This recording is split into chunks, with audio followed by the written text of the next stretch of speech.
In this video, I'll look at how to use FiLMic's live analytics tools. I'll be focusing on the main FiLMiC app, but I'll also talk about FiLMiC Remote, which has a few extra analytics tools.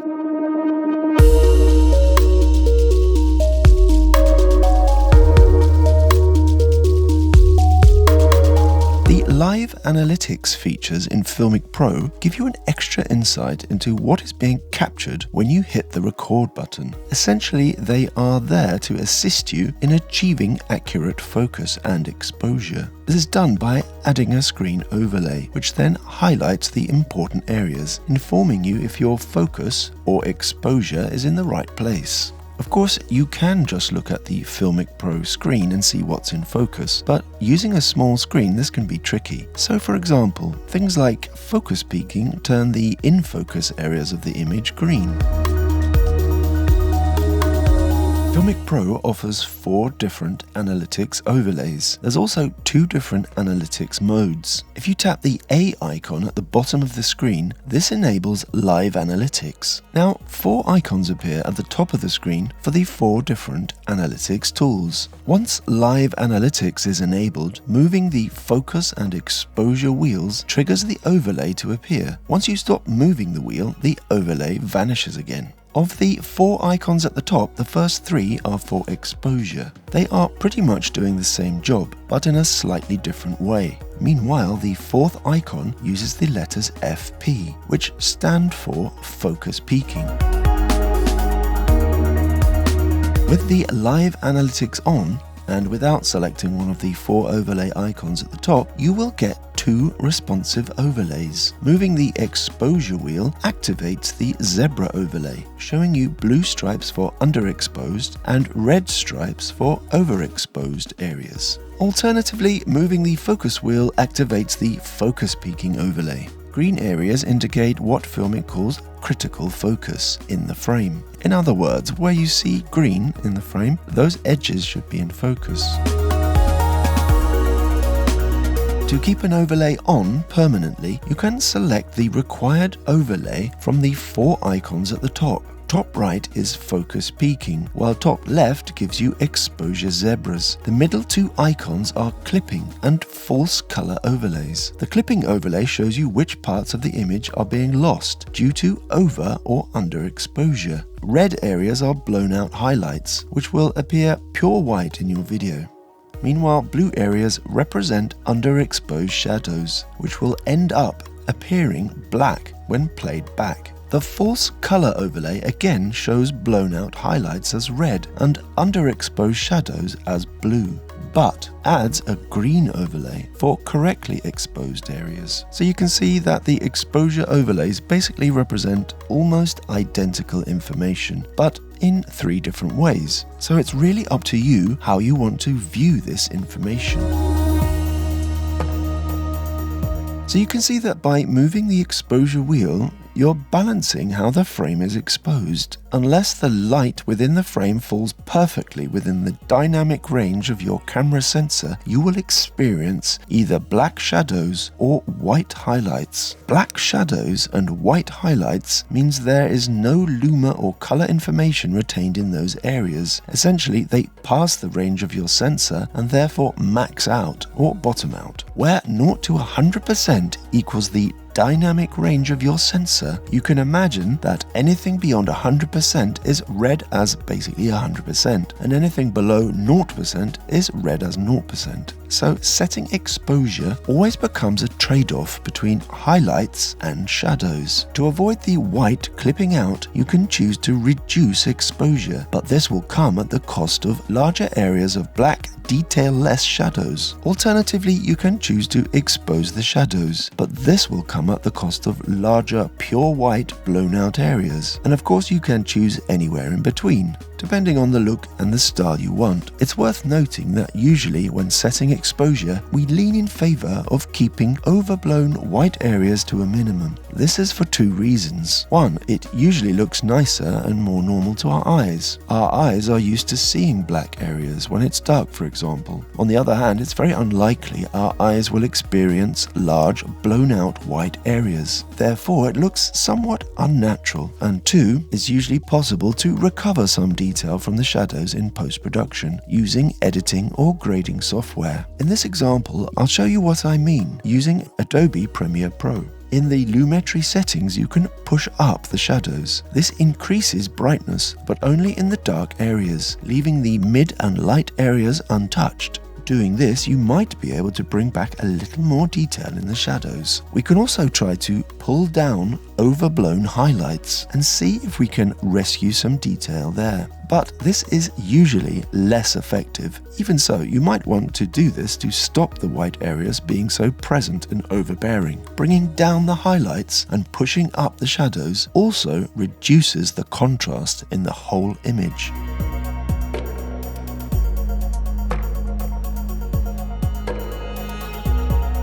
In addition to the exposure and focus overlays, FiLMiC Pro has 3 imaging histograms. These are activated by tapping the code counter area. Tap once to cycle through the choices: luminosity, RGB, and waveform. The luminosity histogram again tells you about the exposure of your frame. Like the overlays, it tells you how much of the frame is hitting perfect black and how much is hitting perfect white. In the middle is, surprise, surprise, the midtones, from darker midtones to brighter midtones. At this end, we're looking at the shadows that are not quite black, and at this end, we are looking at the almost white areas. This also means these areas will contain color. For example, a very light skin tone might be around here. Add a little more exposure and now that area goes from skin tone to white. So you see how you lose the color. The same goes for the shadows. Here you will get a darker skin tone, which then is lost to perfect black if you decrease the exposure. The RGB histogram simply presents the same information, but split into the composite colors, red, green, and blue, that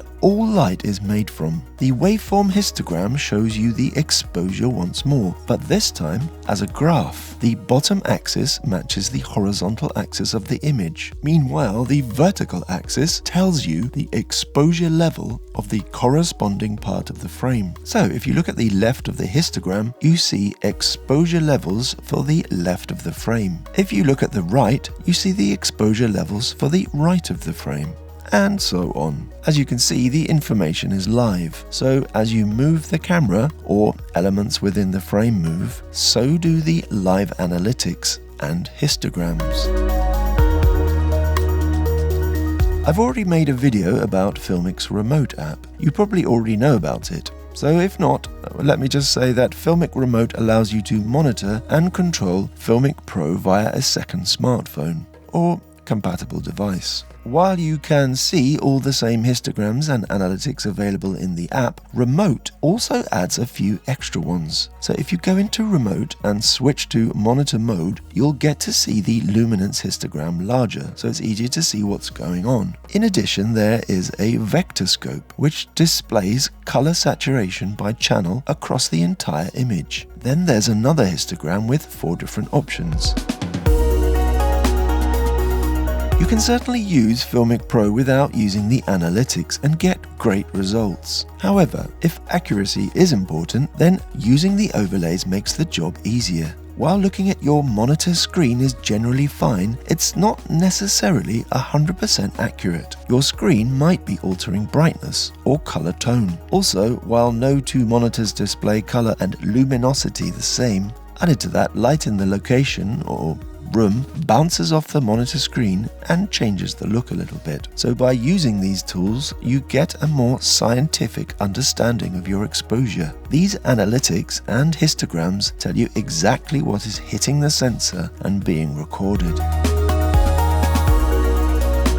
Should we always use live analytics? In my opinion, Certainly not. I don't actually own a DSLR or mirrorless camera, so anything you see shot by me in this channel is shot using my 2 smartphones. Truth be told, I don't often use the analytics, even when I'm shooting short films. Really, the time you spend thinking about creative elements should be priority. And if you're making a short film on a tiny budget with small or even zero crew, then spending time gazing at analytics can distract you from the important stuff, like the story, acting, lighting, and composition.